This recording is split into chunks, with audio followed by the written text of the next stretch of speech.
when I found you, I saw raw, untamed power.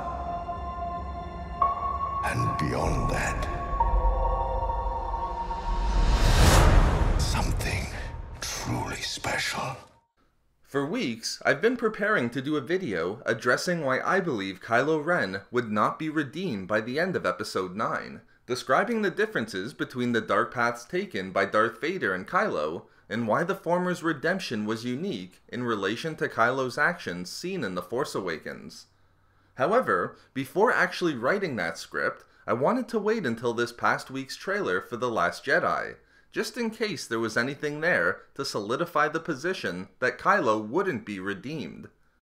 And it's a good thing I did, because as I mentioned in my trailer breakdown, whereas I would have thought Kylo's redemption was unlikely a week ago, I now believe that it's very likely that we will see Kylo come back to the light by the end of the sequel trilogy.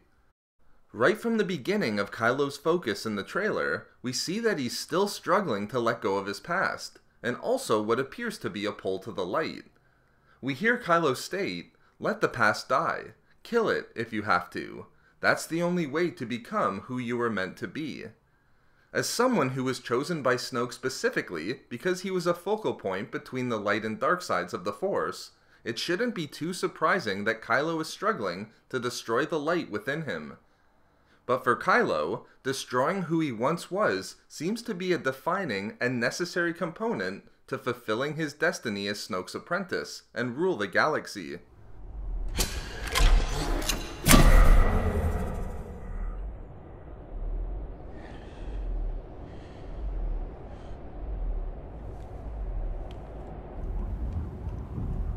Your son, he's gone. He was weak and foolish, like his father. So I destroyed him. This isn't the first time we've seen a character attempt to convince themselves that they've destroyed the person who they once were in order to destroy the light within them. Perhaps this child will confess what you will not. I was beginning to believe I knew who you were behind that mask. But it's impossible. My master could never be as vile as you. Anakin Skywalker was weak. I destroyed him. Of course, we know how that ended with Darth Vader. The current canon is full of examples of Vader struggling to extinguish the light within him. Whether it be the Darth Vader comic series issue number 5, or the novel Lords of the Sith, where Darth Vader has flashbacks to his previous life as Anakin in both, or the novel Tarkin, where Darth Sidious recognizes that despite Vader having 5 years of dark side training, his apprentice still had a flicker of light within him that could not be extinguished. I believe that Kylo Ren has the same struggle as Vader did, which will end in the same redemption for Kylo that his grandfather had. To understand why Kylo will also fail to extinguish the light within him, it's necessary to understand what the Force Priestesses told Yoda when he was engaging in his trials to learn the secret of becoming a Force Ghost. After Yoda's first trial, wherein he was made to confront the dark side that still resided within him, which of course Yoda was completely shocked to find still existed, believing he dispelled his inner darkness long ago, the Priestess Serenity told Yoda, "What you faced was a reflection of your hubris in the shadow of your soul. And yet, clear I thought I was. The beast is you, and you are the beast. To deny it simply gives it power." Now I see. Simple the answer was.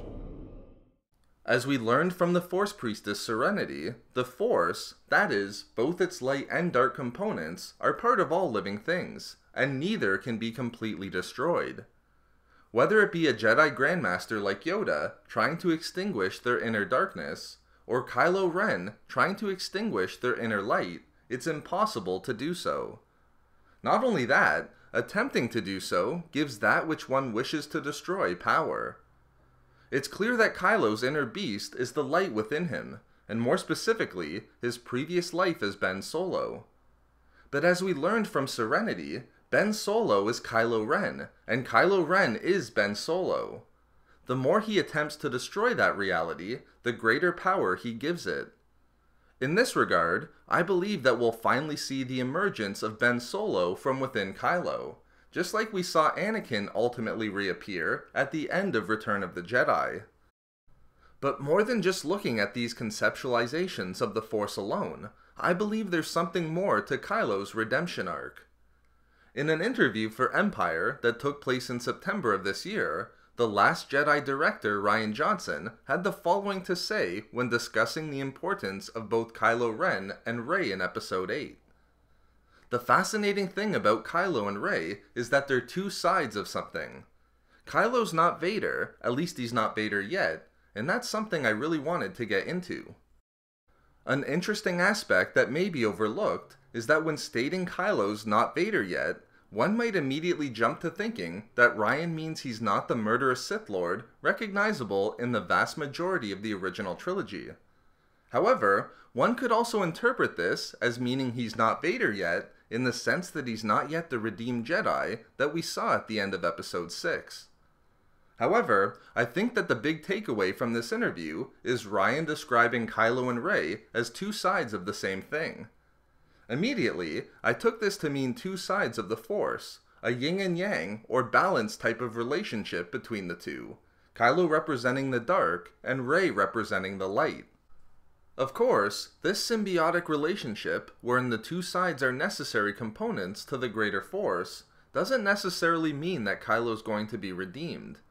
In fact, one could argue that with Kylo representing a different side than Rey, the dark side, Kylo's redemption is actually made even more unlikely. However, I believe there's something more to what Rian is saying when compared to the verse from the Journal of the Whills, which was found at the very beginning of the Force Awakens novelization. I've discussed the Journal of the Whills in a number of previous videos, and the importance of this original verse from the novelization in regard to the Force. One may look at the verse literally, given that in the recent novel From a Certain Point of View, the Whills chapter re-established the Journal of the Whills as a literal telling of the Star Wars story, which was the original concept that George Lucas had when writing A New Hope. However, given the tone and content of the Whills chapter, I'm not going to treat the verse seen within the novelization literally, wherein it's a literal telling of the story of characters such as Kylo and Rey. Rather, I look at the verse as a prophecy upon which the entire sequel trilogy hinges upon. The Journal of the Whills verse from the Force Awakens novelization states, "First comes the day, then comes the night. After the darkness shines through the light. The difference, they say, is only made right by the resolving of gray through refined Jedi sight." In this sense, as a prophecy, the first four lines could be a reference to Kylo Ren, with the references to beginning with day, then changing to night or darkness, then changing back to light again, could represent Kylo's changes from Ben Solo to Kylo Ren, and then back to Ben Solo once again, as the light is able to shine through the darkness. But I think that the true strength and importance of the verse from the journal comes in the final four lines, which are the lines that relate most with what Rian was discussing in the previous mentioned interview. These four lines are the necessary condition in relation to the first four lines. That is, in order for the light to ultimately shine through the darkness, or as the verse puts it, for the difference to be made right, there must be a resolving of gray. For me, this reference to a resolving of gray clearly means a resolution between the light and dark sides of the Force. And this is where Rian Johnson's reference to Rey and Kylo being two sides of something becomes important. Applying it to the verse from the journal, there must be a resolution not just in light and dark in relation to the Force alone, but a resolution between Kylo and Rey, where Kylo's darkness and Rey's light produces the necessary condition of gray.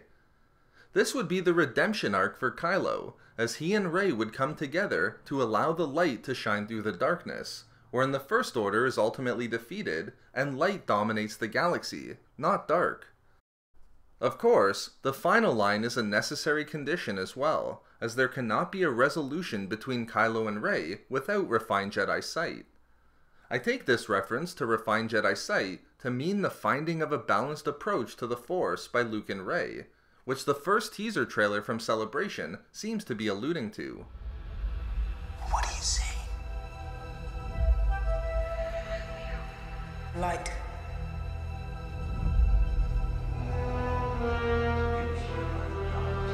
Darkness.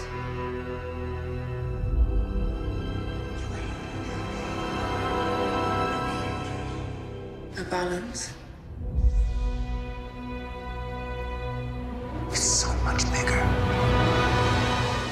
Therefore, Kylo's redemption and the difference between the day, or light, and the night, or dark, is made right so that the light once again shines through, is entirely predicated upon Rey's journey to finding the balance between the light and dark sides. I believe this will be the path Rey undertakes primarily in Episode 8, discovering the balance between the light and dark sides of the Force. Through this refined Jedi sight, which completely moves away from the Jedi dogma previously seen in both the prequel and original trilogies, we will see a resolution that will result in Kylo's redemption and the defeat of Snoke in the First Order. But let me know what you think Kylo Ren's ultimate path will be in the remaining episodes of the sequel trilogy, and whether you think he will be redeemed. If you enjoyed the video, think about giving the video a like or leaving a comment. You can also find us on Twitter, @SW Reading Club, and can also support the channel on Patreon for exclusive hangouts and book discussions. Okay, I've been practicing, so I'll try another non-canon expert, if not for me ending. I've got a good one here. Okay, if not for me, for Reylo. Alright, and Pordbaka.